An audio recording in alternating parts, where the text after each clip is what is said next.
Ginseng Six Treasure Tea is marketed as a traditional herbal tea that supposedly supports detoxification and promotes overall wellness.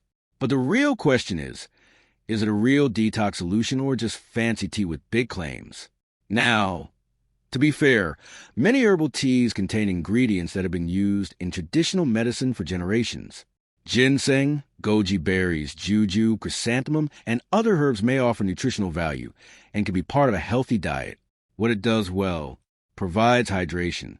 Like most teas, it helps increase fluid intake, which is important for overall health. Contains traditional herbal ingredients. Many formulations include ingredients with long histories of use in traditional Chinese medicine. Where the hype falls apart, your body already has a detox system. This is the biggest issue. Your liver, kidneys, lungs, and digestive system already handle detoxification.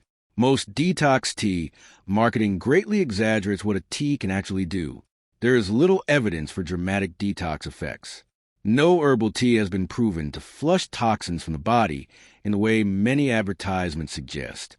Results are often subjective. Feeling lighter, healthier, or more energetic after drinking tea does not necessarily mean detoxification is occurring. So, is Ginseng Six Treasure Tea a real detox? Short answer, probably not. While the tea may contain beneficial herbs and antioxidants, there is little scientific evidence that performs the kind of detoxification often advertised by wellness products. Thanks for watching. Don't forget to like and subscribe for more videos.